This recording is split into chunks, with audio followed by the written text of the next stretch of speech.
No. Got to get Prime at any cost. Holy moly. No, no, no, no, no. Nope. Now, if we get Prime as recruiting coordinator in some facet besides head coach, shit. Give me Prime all day. I mean, he's going to blow everything up. Head coach, I don't. Maybe he could make it work at Florida State, but from what I've seen, how he's handled his business out there is no way. No way. It would be pretty funny, though. It would be fun to watch. I'll say this. It would be fun to watch the credentialed media squirm. Could you imagine the FSU credentialed media having to deal with Deion Sanders at the podium? Woo! Oh man, you just go down the list. Like, and I love a lot of these guys, but I'm pretty critical of their quote unquote demographics, if you will, of the three majors.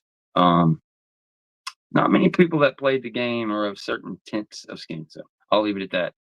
Deion can't get an O line either. Yeah, that's what I'm saying, K Dog. Like, the thing is, like, I don't know if he can build an O line because you can't build an O line in 1-2 years like he's done. He literally brought in a group of guys, boop, talked all this crazy crap about him. Like, pretty much, you got my son hurt. Y'all hurt this. Y'all sent him out and brought him again.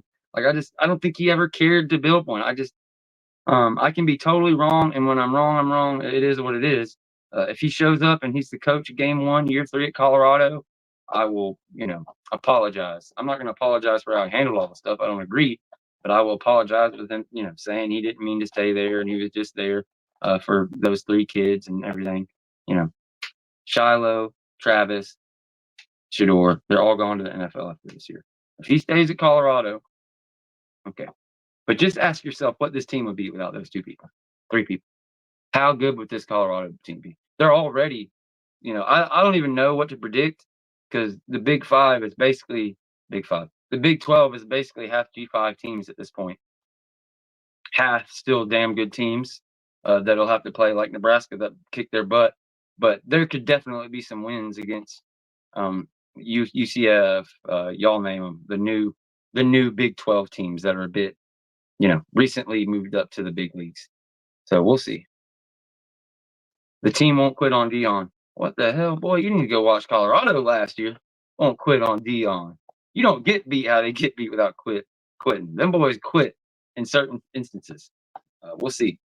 It is. I'm not trying to I'm not an absolute crazy go out of my way to hate on Deion. Like, as I said, I am a fan of him at FSU and stuff. But like, if we're talking crap and trolling online and you're asking my opinion, I'm not a fan of the way he does things. Though I do understand it moves the needle. I mean, look what Shannon Sharp did. That moved the needle for him.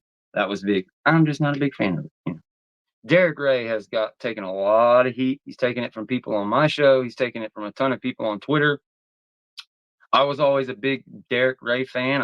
I've written articles. I've talked a lot about what his approach was and how he's done his job as a general manager. It didn't happen this year. If I'm being 100% honest, this off season, as we get closer and closer to our dreams and goals of being close to the team and all these things covering the team, I'm going to really dig in and talk to some people and find out better kind of how these things happen, how the operation is at Florida State and just college football in general. Because I don't know how much is Derrick Ray really affecting recruiting and who gets picked up. In my mind, he's the one that looks at the big picture, gets all the numbers together, brings everything together. Maybe we'll touch some base, find out if this person, FSU even has a shot before we do this and do that. But you're paying an offensive coordinator, a defensive coordinator, and 8 other coaches, top coaches in the world, that are like, recruiting is 90% of the job. Like, I have a hard time putting it all on Ray. But here's the thing. Here's what I will say. Derrick Ray makes whatever he makes, yada, yada. It's a lot easier to fire a general manager off-field position than it is to fire an offensive coordinator or this and that coach. So when the end of the season comes and you're looking at improving recruiting, whatever your overhaul, yeah, hell yeah. If that's what it is, if you got to kick Derrick Ray to the curb to hire like the baddest ass GM in the game, some great up-and-coming evaluator of talent or whatever the case may be, That's fine. But this is the same staff. This is the same staff who recruited the portal better than anybody in the nation and hit pretty well on their, some of their high school guys. The high school is shit. It's pretty bad, but it has gotten better year over year. That's the issue. If you show no improvement, it starts going the other way. That's when I have an issue. But when I see it steadily getting better every single year, and this year, far and away, the best high school recruiting class we've had yet, I'm happy. I was pretty happy this year, but what I said was it's unacceptable what is happening at defensive end, D tackle, and offensive tackle. That part is unacceptable. You could have kept damn near the whole staff together. You could have kept Pat or Odell. You could have kept Thomason or Dugans. You could have kept this person or that person. But what we have is the same freaking person. The same five guys on offense and defense. Same personality, same everything. And look, that's great. If you get to raise a family from from hatchlings, you get to all grow together. Everybody learns how Uncle Randy is. All this thing naturally comes together. You have 4 years, and that's what we saw in 2013 or 23. We saw that culmination of it all coming together. But we found out right now, you go turn on Georgia Tech's tape and what they look like with Bill O'Brien and damn good coaches as far as coaching the fundamentals of the game with no talent. 6 blue chips the last 4 years. You go look at how those players are coached up, and you go look at how our players are coached up, and you go look at our recruiting. It don't match. There's nothing. I said all offseason, I was laughing. Florida? Y'all worried about Florida in recruiting? Wait till the season gets here. They're going to win 4 games, so we don't have to worry about that shit anymore. Worst case scenario, we have a terrible season and win 8 or 9 games, but we're probably win 10, 11. I picked us to go 12-0. We got a real shot because ain't nobody got more talent than us in the ACC except for maybe Miami. And we've seen what they've done with talent the past 20 years. They've had more talent than us the majority of the time the past 20 years. Still got that ass whooped. So I don't, it is what it is. They missed. We screwed up. The whole thing's over. But the people that want Norvell fired right now, I vehemently disagree. I don't think we're there.